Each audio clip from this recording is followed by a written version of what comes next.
Boa noite a todo mundo. É com muita alegria que a gente vem nessa casa hoje. Gente, eu vou pedir desculpas, mas se eu tiver que fazer uma pausa porque eu comecei a chorar, é normal, tá? Não se espantem. Hoje, a gente vai conversar hoje, eu vou recontar uma história, né? E a gente vai conversar hoje, brevemente, sobre um tema que é muito querido para mim. E a gente eu vou deixar um pouquinho de suspense antes da gente entrar no assunto propriamente dito. Eu gostaria de mostrar essa frase de Jesus, que está em Marcos 11, capítulo 11, versículo 24. Seja o que for que pensais na prece, crede que obtereis e concedido vos será o que pedirdes. É uma mensagem de fé. É o que você quiser, você pede e você vai receber. A gente não vai pedir o número da Mega Sena, né? Porque isso não vai acontecer, né? A gente tem que pedir ajuda para a gente superar as nossas dificuldades, né? A gente nunca está desamparado, a gente nunca está sozinho. Hoje em dia a gente vê tanta gente, né? Tanto jovem até, né? Cometendo suicídio, por exemplo, né? Tanta depressão, tanta gente necessitada, em sofrimento, em dor. E a gente vê que normalmente esses irmãos que estão nessa situação, eles estão esquecendo que nós fazemos parte de um grande grupo, unidos, né? Amalgamados pelo amor. E a gente esquece muitas vezes que a gente tem dentro de nós as leis de Deus, que estão gravadas nas nossas consciências, e toda vez que a gente se afasta disso, a gente sofre. Então, o caminho da felicidade é o caminho que nos traz de volta, né, para a nossa essência, que é o amor, né?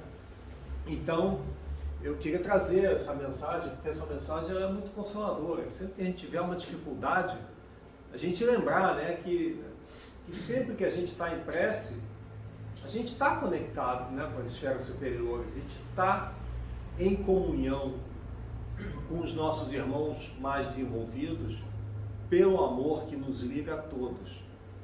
Então vamos voltar para o assunto, né?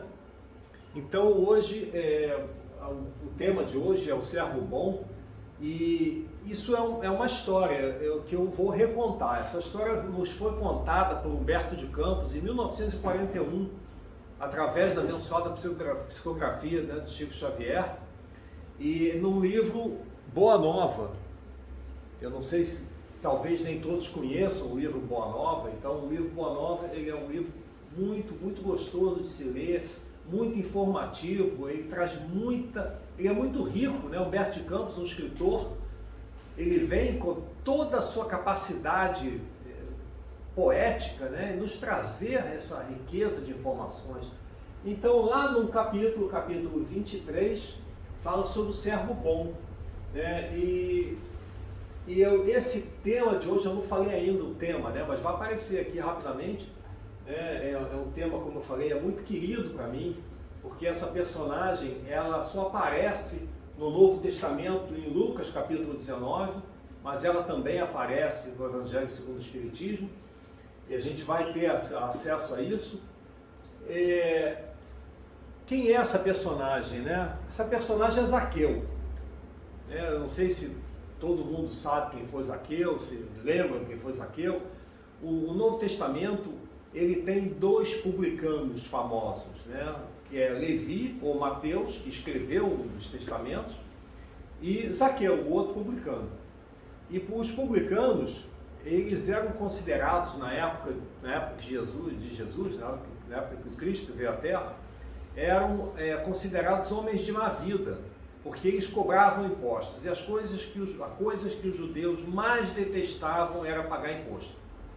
E aí, e muitas vezes, esses cobradores de impostos, eles tinham uma coisa assim que a gente não conhece, uma coisa chamada corrupção. A gente nunca ouviu falar em corrupção, né? A gente no nosso dia a dia, a gente não vê isso. E eles enriqueciam, né? Ilicitamente, por causa da corrupção. Então, Zaqueu era um publicano, e a gente vai, então, eu vou parar aqui a minha história, e eu vou passar aqui e vou contar a história como Humberto de Campos contou, porque é muito melhor contada do que eu contando, e a gente vai fazendo comentários, tá? Se alguém tiver algum comentário, alguma dúvida, alguma pergunta, pelo amor de Deus, não deixa para o final, porque vai esquecer. Tá? Interrompe, a gente conversa e na hora que tiver vontade. Tá? Então tem aqui, ó, nos conta Humberto de Campos. A condenação das riquezas se firmara no espírito dos discípulos. Olha só, né, gente? O que o nosso evangelho aqui nos falou, né? Nos falou da gente acusar o outro, não é isso? Olhar o defeito do outro sem olhar para o nosso defeito, né? Aquele que tiver sem pecado que atire a primeira pedra. E a gente vai ver que os discípulos de Jesus estavam fazendo isso nesse caso. Com profundas raízes, ao tal ponto que por várias vezes foi Jesus obrigado a intervir de maneira a pôr termo a contendas injustificáveis entre os discípulos. De vez em quando, Tadeu parecia querer impor aos assistentes das pregações do lago a entrega de todos os bens aos necessitados. Filipe não vacilava em afiançar que ninguém deveria possuir mais do que uma camisa, constituindo uma obrigação tudo dividir com os infortunados, privando-se cada qual do indispensável à vida. E quando o pobre nos surge somente nas aparências, replicava judiciosamente Levi, Mateus: conheço homens abastados que choram na coletoria de Cafarnaum, como miseráveis mendigos, apenas com o fim de se eximirem dos impostos. Sei de outros que estendem as mãos à caridade pública e são proprietários de terras dilatadas. Estaríamos edificando o reino de Deus se favorecêssemos a exploração? Tudo isso é verdade, redarguia Simão Pedro. Entretanto, Deus nos inspirará sempre, nos momentos oportunos, e não é por essa razão que devemos abandonar os realmente desamparados. Então a gente já vê que tem um conflito, né? Levi achava o quê, né? Que tem que desconfiar de todo mundo, porque a gente não sabe. E Simão Pedro já falando, a gente pode desconfiar, mas a gente tem que ter um julgamento, um critério, né? Porque a gente pode separar o joio do trigo nessas questões. E aí a gente vê, Levi, porém, não se dava por vencido e retrucava. A necessidade sincera deve ser objeto incessante de nosso carinhoso interesse. Mas, em se tratando dos falsos mendigos, é preciso considerar que a palavra de Deus nos tem vindo pelo Mestre, que nunca se cansa de nos aconselhar vigilância. É imprescindível não viciarmos o sentimento de piedade, a ponto de prejudicarmos os nossos irmãos no caminho da vida. O antigo cobrador de impostos expunha, assim, a sua maneira de ver, mas Filipe, agarrando-se à letra dos ensinos, replicava com ênfase. A gente vê que Filipe queria viver ao pé da letra, né? Como se a gente hoje pudesse, né? Aquela história de fazer o passeio um camelo pelo buraco da agulha. A gente sabe que um camelo não é um animal nesse contexto, mas é um cabo grosso.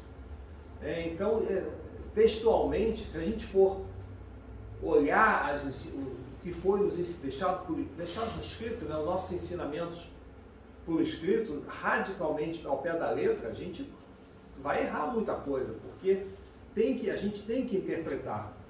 Mas ele era radical nesse pensamento, né? Então continuarei acreditando que é mais fácil a passagem de um camelo pelo fundo de uma agulha do que a entrada de um rico no reino do céu. E voltando, que Filipe achava que a gente eles tinham que dar tudo. Gente, a gente tem que lembrar uma coisa: nós estamos aqui neste plano por causa do nosso nível de consciência, por causa de como a gente sente, como a gente age, de como a gente vive todas as nossas experiências. Se nós pegássemos hoje toda a riqueza do mundo e dividisse igualmente por todos nós, quem é pobre hoje, daqui a um mês ia ser pobre de novo. E quem é rico hoje, daqui a um mês ia ser rico de novo. Por quê? Porque muitos de nós ainda trazemos a necessidade de sofrermos, porque muitos de nós ainda trazemos culpas, muitos de nós ainda trazemos desajustes que a gente ainda tem que se reajustar. A gente esquece que a lei que nos criou, o poder que nos criou, é um poder de amor. e a gente acha muitas vezes que ainda não merece ser amado, que a gente não merece coisas boas. Não, a gente tem que sofrer. Durante muitos séculos, nós reencarnamos em civilizações em que a gente aprendia que nós nascemos com o pecado original. E a gente chega num momento de congregação e a gente bate no peito e fala: minha culpa, minha máxima culpa, como se nós fôssemos culpados. Nós somos culpados de não nos acolhermos, nós somos culpados de não nos amarmos. Qual foi o mandamento que Jesus nos deu, né? Que disse para os fariseus que estavam provocando, que resumia toda a lei e todos os profetas: amai a Deus acima de todas as coisas e ao próximo como a si mesmo. Então, primeira coisa, amar a Deus. Por quê? Porque é uma gratidão. Se nós existimos, é porque nós fomos criados. E esse poder criador nos criou por amor. E depois, o segundo passo, amarmos a nós mesmos, porque sem nos amarmos, não amaremos ao próximo. E não há como. Vamos seguir. Jesus não participava dessas discussões, porém sentia as dúvidas que pairavam no coração dos discípulos e, deixando-os entregues a seus raciocínios próprios, aguardava a oportunidade de um esclarecimento geral. Quer dizer, coisa interessante, porque Jesus ele deixava que cada um deles se expressasse, eles se entendessem e num momento oportuno ele dava o ensinamento. Ele não chegava assim: não, pessoal, vamos fazer uma rodinha aqui, vocês estão errados, olha só, Levi, não é nada disso não, Felipe, fica quieto que você está errado. Ele não fazia isso. Ele deixava lá eles duelando entre eles e na hora certa ele dava o ensinamento. E nesse caso aqui a gente vai ver como é que foi. Foi num caso prático, estágio. Passava-se o tempo e as pequenas controvérsias continuavam acesas. Chegara, porém, o dia em que o mestre se ausentaria da Galiléia para a derradeira viagem a Jerusalém. A sua última ida a Jericó, antes do suplício, era aguardada com curiosidade imensa. Grandes multidões se apinhavam nas estradas. Um publicano abastado, de nome Zaqueu, conhecia o renome do Messias, conhecia o renome, não o conhecia pessoalmente, só ouvia falar, e desejava vê-lo. Chefe prestigioso na sua cidade, homem rico e enérgico, Zaqueu era, porém, de pequena estatura, tanto assim que, buscando satisfazer ao seu vivo desejo, procurou acomodar-se sobre um sicômoro, uma figueira brava, uma árvore grande, podia ser uma mangueira também, que você daria a mesma coisa, para quem não conhece o sicômoro, né? Levado pela ansiosa expectativa com que esperava a passagem de Jesus. Coração inundado de curiosidade e de sensações alegres. O chefe publicano, ao aproximar-se do Messias, admirou-o o porte nobre e simples, sentindo-se magnetizado pela sua indefinível simpatia. Eu vou fazer uma pausa aqui. Zaqueu, ele era, isso tem uma simbologia muito bacana, gente. Ele era um homem de estatura baixa e ele queria ver Jesus. O que ele fez? Ele fez um movimento de elevação. Está aqui, é tudo figurado, né, gente? Porque senão, né, não dava. Aí o que acontece? Ele faz um esforço, porque quem é que já subiu em árvore aqui? Não tem elevador, não tem escada rolante, né? Ninguém joga a gente lá para o alto, tem que fazer força, às vezes escorrega, machuca a mão, né? Machuca o joelho, às vezes escorregar. Então, Zaqueu, um homem baixo, ele faz um esforço de se elevar para ver Jesus, que ele não conhecia fisicamente. Então, esse é o movimento, é o esforço, né? A gente não se eleva sem o esforço próprio. Vamos seguir. Nossa, gente, se alguém tiver alguma coisa para perguntar, para comentar, por favor, não deixa para depois, por favor. Altamente surpreendido, verificou que o mestre estacionara ao seu lado e lhe dizia com acento íntimo: Jesus nos conhece intimamente. O Cristo, gente, a Terra tem mais ou menos 4,5, 5 bilhões de anos, vamos arredondar aqui. Esse Espírito, ele já é o Cristo da Terra há esse tempo. Ele já é um Espírito crístico há 4,5, 5 bilhões de anos. Ele tem habilidades que a gente não faz ideia. Então ele nos conhece melhor do que a nós mesmos. E nos ama, nos compreende, nos ampara e mais.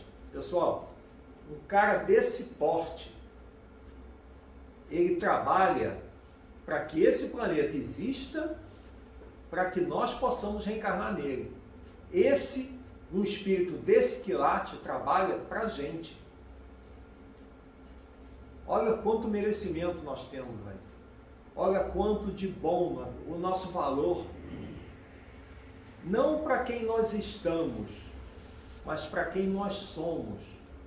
Nós somos um potencial que a gente não tem ideia, um potencial de amor, um potencial de amar, um potencial de realizar, de construir, desde que a gente se ame e se acolha e se permita. Né? E aí Jesus vira para Zaqueu e fala: Zaqueu, desce dessa árvore, já te vi, já te reconheci e quero me aproximar de você. Desce dessa árvore, porque hoje necessito da tua hospitalidade e de tua companhia. Pessoal, imagina, o Cristo chega para a gente e fala assim: Alexandre, eu hoje necessito da tua companhia. É muito, né? Sem que pudesse traduzir o que se passava em seu coração, o publicano de Jericó desceu de sua improvisada galeria, possuído de imenso júbilo. Abraçou-se a Jesus com prazer espontâneo e ordenou todas as providências para que o querido hóspede de sua comitiva fossem recebidos em casa com a maior alegria. O mestre deu o braço ao publicano e escutava, atento às suas observações mais insignificantes, com grande escândalo da maioria dos discípulos. Imagina, gente, Filipe, que achava que só podia ter uma camisa, Jesus vai ficar na casa daquele que é a personificação do demônio na Terra, né? Vamos colocar assim, né? O publicano, rico, talvez corrupto, né? E aí, agora, como é que faz isso? Como é que fica essa novela? Não se tratava de um rico que devia ser condenado? Perguntava Filipe a si próprio. E Simão Pedro refletia intimamente: como justificar tudo isso, se Zaqueu é um homem de dinheiro e pecador perante a lei? Jesus disse uma vez: eu não vim para os sãos, eu vim para os doentes. O são não precisa de médico, quem precisa de médico é o doente. Jesus, o médico das almas. A breves instantes, porém, toda a comitiva penetrava na residência do publicano, que não ocultava o seu contentamento inexcedível. Jesus lhe conquistara as atenções, tocando-lhe as fibras mais íntimas do espírito, com a sua presença generosa. Tratava-se de um hóspede bem amado, que ele não conhecia até aquele momento. Lembra disso, pessoal? Ele conheceu Jesus ali naquele momento, que lhe ficaria eternamente no coração. Quem é que traz Jesus eternamente no coração aqui?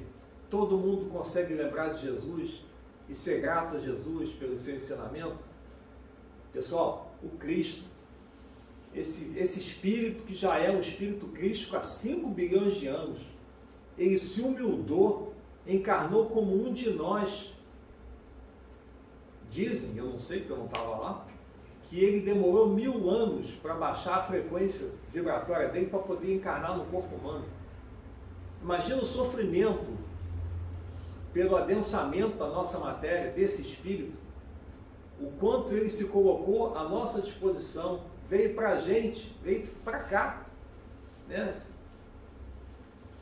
Se fez pequenininho e ainda nos ensinou na oração dominical: Pai Nosso, né? Pai Nosso, dele e nosso, né? Se colocou aqui, ó, do meu lado, da minha estatura. Olha a grandeza e o amor desse Espírito. Então vamos seguir aqui. Aproximava-se o crepúsculo, pôr do sol, quando Zaqueu mandou oferecer uma leve refeição a todo o povo, não ficou um sem comer, em sinal de alegria, sentando-se com Jesus e seus discípulos sobre um vasto alpendre.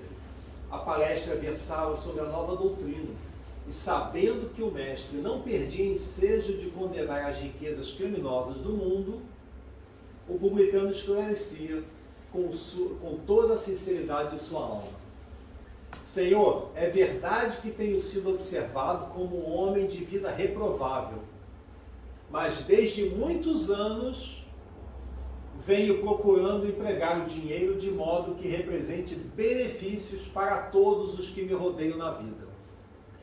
Compreendendo que aqui em Jericó havia muitos pais de família sem trabalho, organizei múltiplos serviços de criação de animais e de cultivo permanente da terra. Até de Jerusalém, muitas famílias já vieram buscar em meus trabalhos o indispensável recurso à vida. Então a gente vê, ele mesmo reconheceu que não queria mais essa vida, porque quando a gente se afasta da nossa essência, a gente acaba cansando. Um dia a gente entra numa situação de tédio, a gente cansa daquela situação. E a gente não quer mais aquilo. Não aguento mais ser quem eu sou, vou mudar. E aí ele mesmo fez isso. Ele já fez isso. E aí a gente muitas vezes, lembra gente, que a gente estava comentando, né? Filipe achava que tinha que condenar a riqueza, Levi achava que todo mundo que tinha dinheiro tinha que ser tratado diferente de quem não tinha.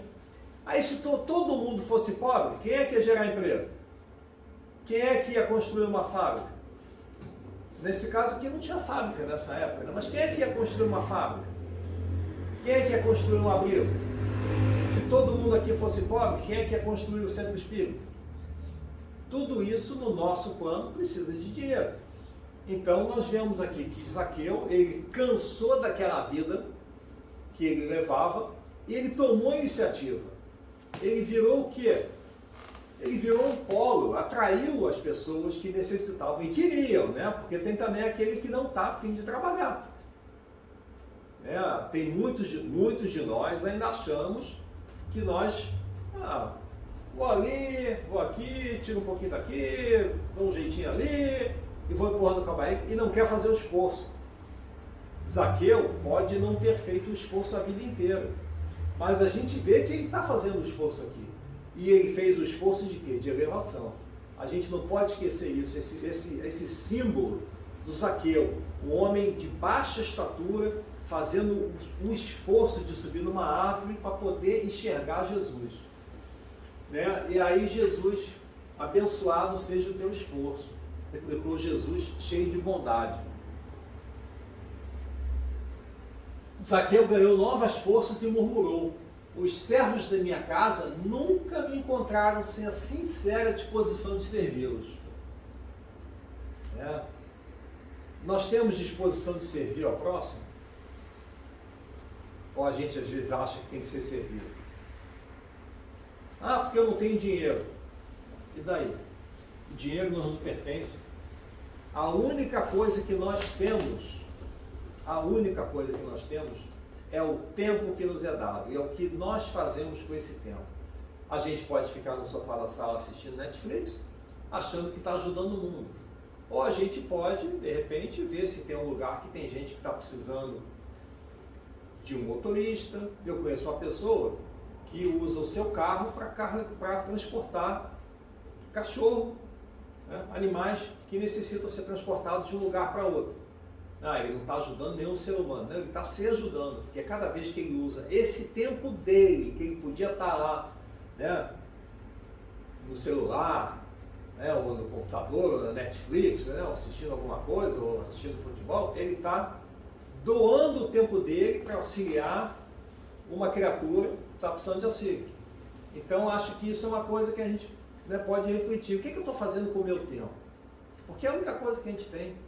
Quando a gente desencarnar, nem o nosso sorriso vai com a gente.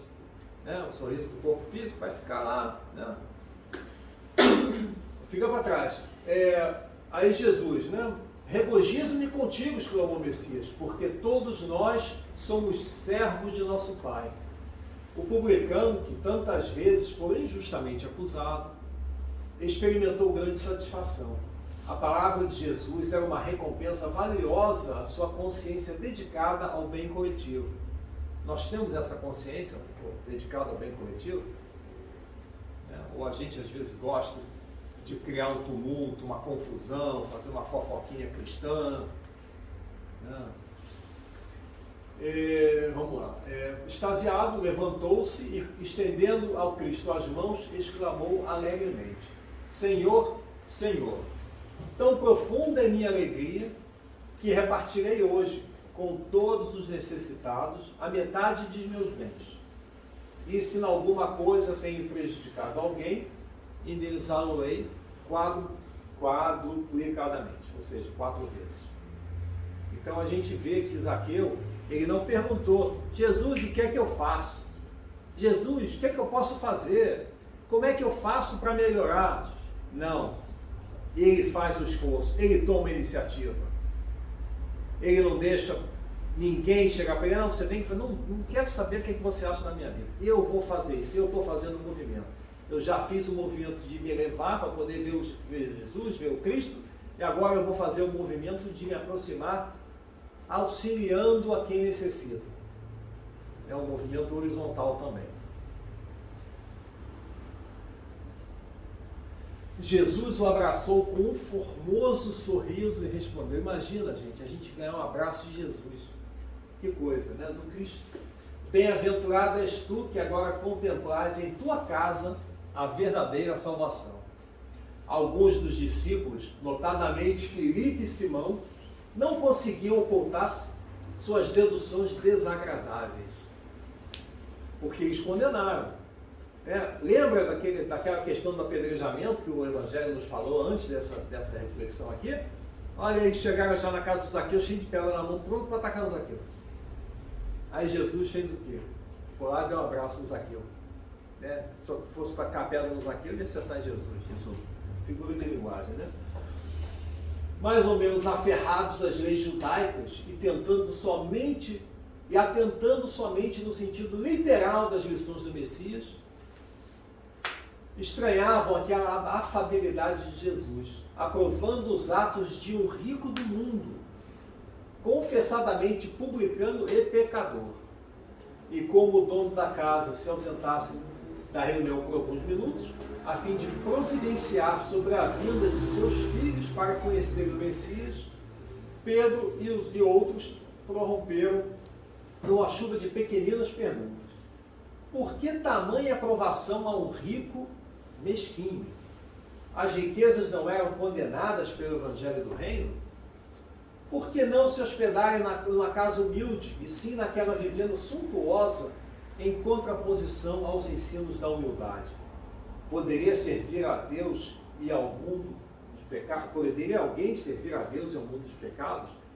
Aí a gente já vê, né? Voltando àquela questão. Gente, se não fossem as grandes riquezas, não haveria desenvolvimento. E eu garanto que todos nós aqui temos mais do que alguém. Alguma coisa a gente tem a mais. Mesmo que seja um carro velho, uma bicicleta, sem pneu, a gente tem alguma coisa a mais. E não adianta a gente se desfazer do que a gente tem e resolver viver no voto de pobreza como os discípulos viviam naquela época. Porque o nosso mundo não ajuda. Se nós nos desfizermos de tudo que nós temos, alguém vai ter que alimentar a gente. Alguém vai ter que carregar a gente. Aquela questão, né? Imagina uma carroça de boi, a gente vai ser a carga da carroça. Então quando a gente já se sustenta e anda com as próprias pernas, a gente já está andando do lado da carroça. Aí vai ter um belo dia em que a gente vai ajudar a puxar o boi também. Em algumas situações a gente puxa o boi. Em algumas situações a gente ainda é carga, porque a gente ainda está no momento que a gente está né, a gente tem vários papéis, dependendo do dia, dependendo da semana, dependendo do nosso estado de consciência, que eu vivo repetindo, né? Estado de consciência, né? A gente está nesse processo ainda. Um dia a gente consegue descer da carroça, outro dia a gente não consegue ainda. Então a gente está nesse processo. Mas o esforço, ninguém levantou Zaqueu na árvore, ele fez o esforço de subir na árvore. Ninguém vai fazer o esforço pela gente, a gente tem que fazer o nosso próprio esforço, para o nosso próprio benefício. Se alguém aqui resolver fazer um esforço e virar um espírito puro em 3 reencarnações ou em 2, honesta, em nada me afeta. E o meu esforço em nada os beneficia, porque o esforço é individual. Se eu fizer um esforço danado, a minha esposa, que está do meu lado, vive comigo, ela não vai evoluir porque eu fiz um esforço evoluir. Nem eu vou evoluir se ela fizer o esforço. A minha recompensa é fruto né, do meu esforço. E a recompensa dela, fruto do esforço dela. Ninguém aqui vai ser ajudado nesse sentido pelo esforço do outro. Cabe a nós temos a nossa responsabilidade. E se a gente ainda não tiver a fim de fazer o esforço, está tudo bem. Se acolham do jeito que a gente quer que vocês estiverem, no momento que vocês estiverem. Porque vai ter um dia que você vai ter a vontade. Zaqueu, quando começou a história dele, não tinha vontade. Em algum momento ele cansou. E ele começou a fazer, começou a ajudar, começou a gerar emprego, começou, né, a sustentar os outros, a ajudar. E aqui nesse momento, né, ele fez mais, resolveu fazer mais. Onde é que nós estávamos, né? Aqui. E como o dono da casa... Não, já... bom, já falei tudo. Então vamos lá, vamos continuar. O mestre deixou que cessassem as interrogações. Vocês lembram que Jesus, quando eles estavam brigando lá, duelando, que tinha que ser de um jeito, tinha que ser do outro, Jesus não falou nada, estava aguardando um momento propício. Chegou o momento.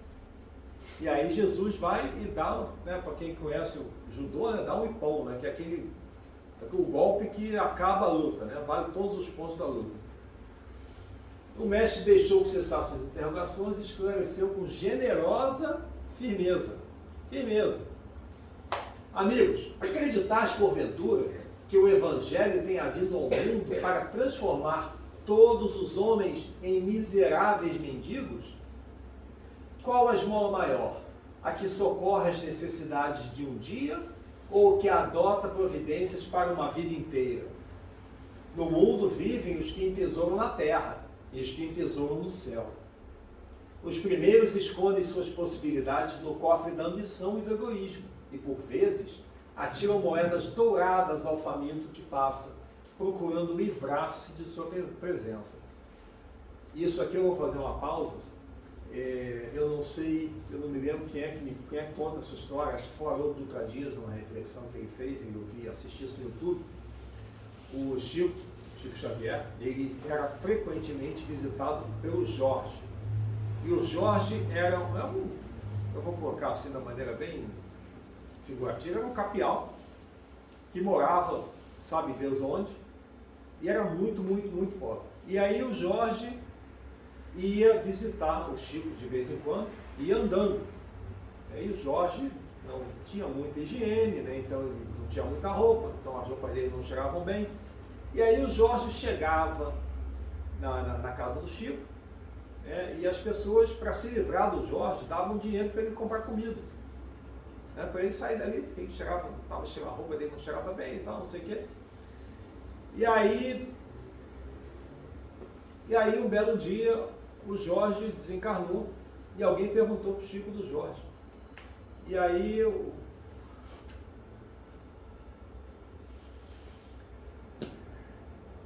Chico vira e diz, né, que quando o Jorge desencarnou,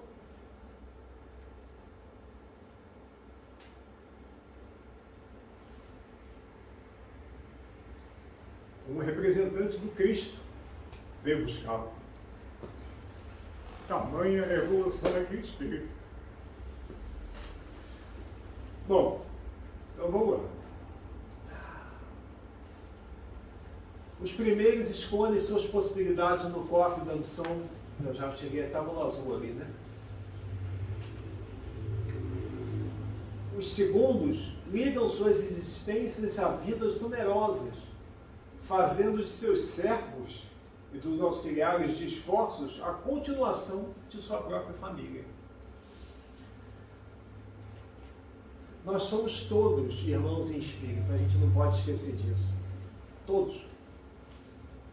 Aquele que a gente não gosta, aquele que a gente gosta, somos todos irmãos em espírito. E uma certeza é que daqui a 1 milhão de anos nos amaremos todos. Estes últimos sabem pregar o sagrado depósito de Deus e são mordomos fiéis à face do mundo. Lembrando, né, tudo que nós temos não nos pertence, nos é emprestado. Os apóstolos ouviam espantados. Filipe, desejoso de se justificar, depois da argumentação incisiva do Cristo, exclamou: Senhor, eu não compreendia bem, porque trazia o meu pensamento fixado nos pobres, que a vossa bondade nos ensinou a amar. Aí, veja bem, nos pobres o quê? Financeiros, econômicos? Não nos pobres em espírito, naqueles em dor. Ele fixou no que ele conseguiu entender. Entretanto, Filipe, elucidou o mestre, é necessário não nos perdermos em iniciações do sentimento, porque nunca ouviste falar numa terra pobre, numa árvore pobre, em animais desamparados, e acima de tudo, nesses quadros da natureza que Zaqueu procura atender, não vês o homem, nosso irmão? Qual será o mais infeliz? O mendigo sem responsabilidade, a não ser a da sua própria manutenção? Ou um pai carregado de filhinhos a lhe pedirem pão? Gente, eu estou preocupado aqui, um pouco preocupado com a hora, eu vou começar a dar uma acelerada aqui, tá? Como André observasse, com grande brilho nos olhos, maravilhado com as suas explicações, o mestre acentuou: sim, amigos, ditosos os que repartirem os seus bens com os pobres. Quais são os bens mais preciosos que nós temos? Qual é o bem mais precioso que nós temos? O nosso tempo, gente. O nosso tempo. Dar dinheiro é muito fácil. Dar o nosso tempo já é mais difícil.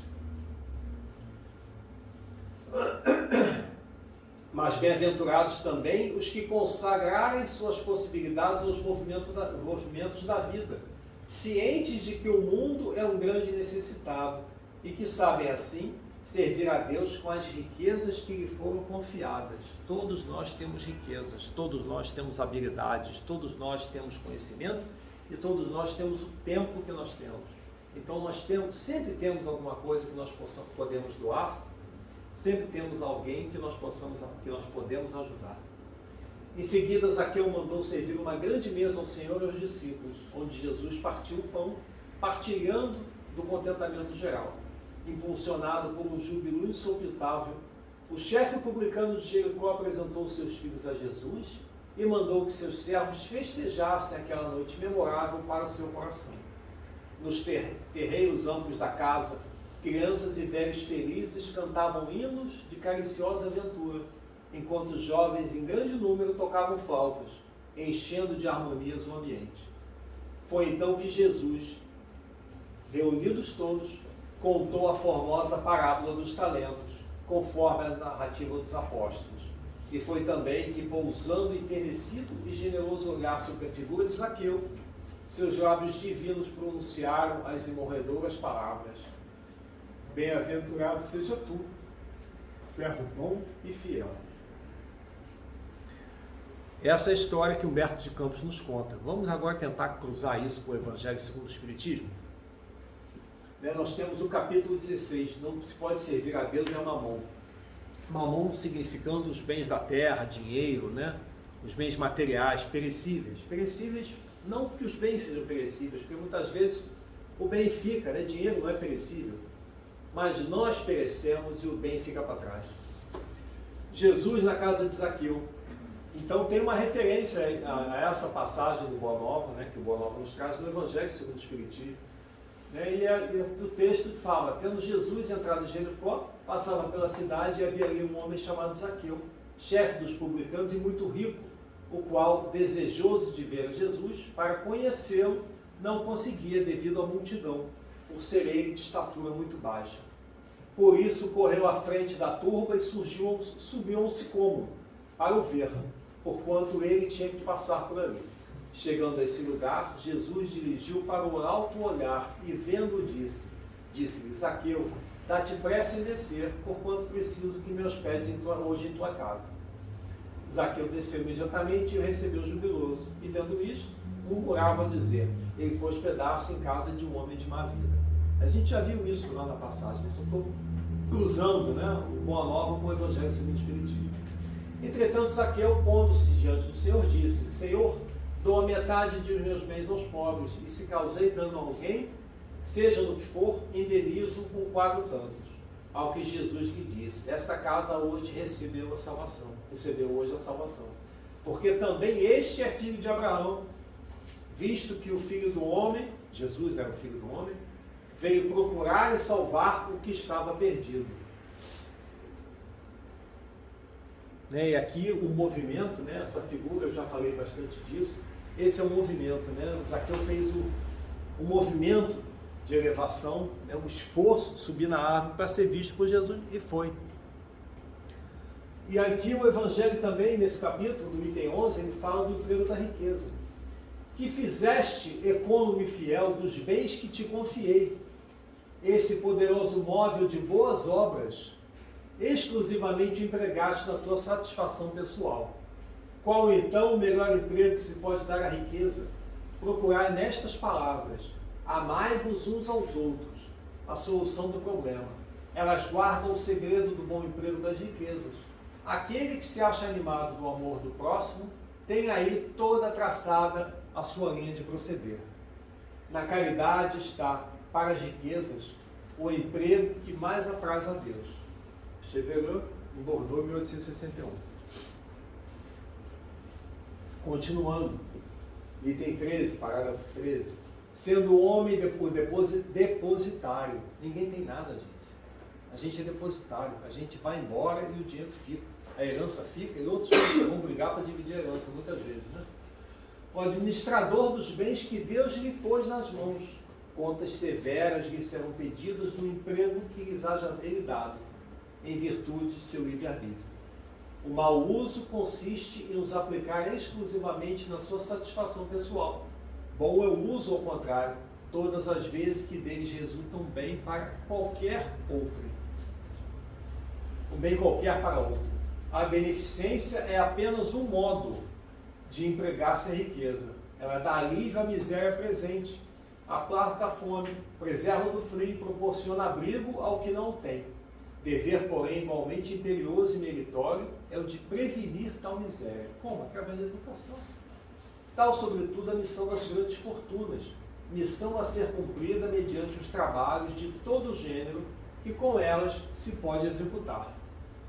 Nem pelo fato de tirarem desses trabalhos legítimo proveito os que assim as empregam, deixariam de existir o bem resultante delas, porquanto o trabalho desenvolve a inteligência e exalça a dignidade do homem, facultando-lhe dizer altivo que ganha o pão que come, enquanto a esmola humilha e degrada.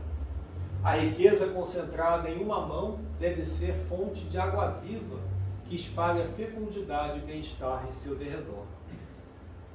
Fénelon em Argel, 1860. Bom, estamos chegando aqui quase no final, gente.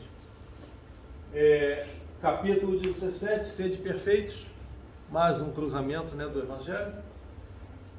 Item terceiro, parágrafo terceiro: o verdadeiro homem de bem, falando do homem de bem, é o que cumpre a lei de justiça, de amor e caridade na sua maior pureza. Se ele interroga a consciência sobre seus próprios atos, a si mesmo perguntará se violou essa lei, se não praticou o mal, se fez todo o bem que podia. A gente fez todo o bem que pode? Boa reflexão essa. Eu não faço todo o bem que eu posso. Eu não consigo ainda. Se desprezou voluntariamente alguma ocasião de ser útil, se ninguém tem qualquer queixa dele. Enfim, se fez a outra em tudo que desejara que lhe fizessem. Eu vou pular e eu vou passar aqui para o futuro. No final aqui. tem fé no futuro, razão porque coloca os bens espirituais acima dos bens materiais. Não se envaidece da sua riqueza, não se envaidece da sua posição social, não se envaidece do seu status dentro da empresa, não se envaidece porque é gerente, não se envaidece porque é chefe, porque tudo que lhe é dado pode lhe ser tirado. Nem das suas vantagens pessoais, por saber que tudo que lhe foi dado pode ser lhe tirado. E chegando aqui quase ao final, usa, mas não abusa dos bens que lhe são concedidos. Sabe que é um depósito que terá que prestar contas e que o mais prejudicial período que lhe pode dar é de aplicá-lo à satisfação de suas paixões. Se a ordem social colocou o seu mando, né? Se a gente tem subordinado, né? A gente tratar o subordinado com dignidade, com respeito. E se nós temos chefe, tratar também o chefe, entender a posição do chefe. É, certeza.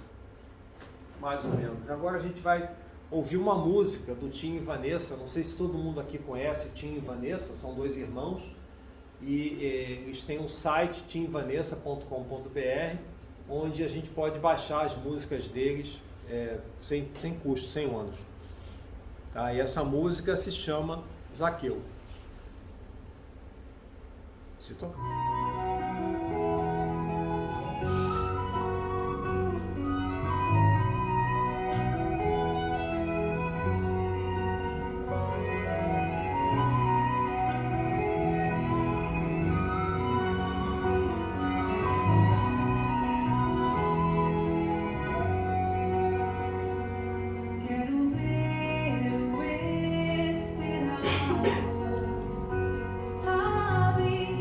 Now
não conhece, né? O Tim e a Vanessa, dois irmãos.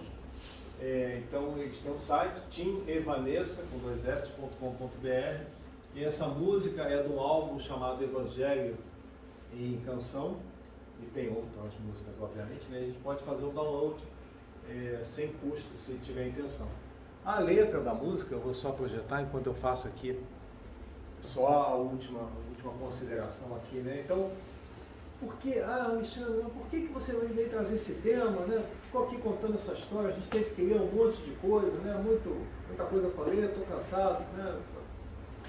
Gente, Zaqueu, primeiro trouxe a história como Humberto de Campos nos contou. Eu acho que tem um valor nisso, de forma poética, de forma bonita e real, né? Então, eu tentei trazer o Humberto de Campos aqui hoje também, né? Para ele nos contar essa história. E eu recontei aqui do meu jeito. Mas por que Zaqueu? Porque Zaqueu, quando a gente pensa assim em Jesus, né, no Cristo, um espírito muito evoluído, a gente não consegue muito entender, né? Está muito longe da gente. Quando a gente pensa em Paulo, quem chegou a ler Paulo e Estevão, viu a trajetória de Paulo, né? Saulo ainda, né, quando encontra com Jesus no portão de Damasco, ele pergunta: o que queres que eu faça? Né? Então, tem uma coisa muito bonita que Paulo coloca a sua vida, Saulo no caso, né, coloca a sua vida à disposição do Cristo ali, naquele momento, né, uma dedicação, uma fé, uma fidelidade. Mas Zaqueu não, Zaqueu é aquele, né, o publicano, é o pecador, é o cara que ele cansou, ele mesmo por si só cansou daquela situação que ele vivia. E ele fez o movimento, né? O espírito é assediado, né, com aquela questão de a gente tem que fazer a reforma íntima, tem que fazer, né, sai de um dogma, venta para o outro. Não, a gente não tem que fazer nada, a gente tem que ser feliz. Mas a gente só vai ser feliz quando a gente viver de acordo com as leis de Deus que estão gravadas na nossa consciência. Enquanto a gente não estiver vivendo essa vida, a gente vai viver em conflito, a gente vai viver em dor, a gente vai ser infeliz, porque nós não vamos viver a nossa potencialidade. O Cristo, como eu falei antes, ele nos conhece muito melhor do que a gente se conhece. E quando ele olha para a gente, ele não vê o Alexandre, não vê a Daniela, não vê a gente que está aqui, ele vê o potencial divino que está dentro de nós. E tudo que ele está esperando é que a gente faça o que Zaqueu fez, que é possível fazer. O esforço da gente se elevar. Então esse simbolismo todo, Zaqueu ser um baixinho que tem que subir numa árvore para poder ver Jesus, é a gente. Nós somos baixinhos espirituais. A gente acha que de repente, né, tem espírita que acha que vai sair dessa reencarnação espírito puro. Gente, menos. Não vai, falta um pouco mais do que isso. Mas o esforço só depende de nós e é muito fácil a gente fazer o esforço. Tudo que a gente tem que fazer, tudo que a gente precisa para fazer o esforço é ter a vontade, é querer se modificar. É só o que a gente precisa. Zaqueu quis, Zaqueu se modificou. Imagina, gente, a gente poder receber o Cristo em casa e ganhar um abraço, merecer um abraço. Legal, né? Nós podemos receber o Cristo em casa todos os dias. Por que a gente não quer? Por que a gente não faz isso? Por que a gente insiste em ficar fazendo as mesmas coisas de novo, esperando que, não, hoje vai sair um resultado diferente. Tem um prego na parede, eu vou dar um tapa no prego, vou furar minha mão. Aí eu vou todo dia lá, achando que um dia eu não vou furar a mão. É isso que a gente está fazendo todos os dias. Zaqueu cansou, fez o movimento e foi recompensado. Por que a gente não quer ser recompensado? Por que a gente não se ama o bastante para fazer um movimento? Por que a gente não se acolhe? Por que a gente insiste em querer se afastar da felicidade? Essa pergunta vocês vão responder. E aí, Jesus falou, nisto todos conhecerão que sois meus discípulos, se vos amardes uns aos outros. Em João, capítulo 13, versículo 35, que Jesus seja conosco. Obrigado.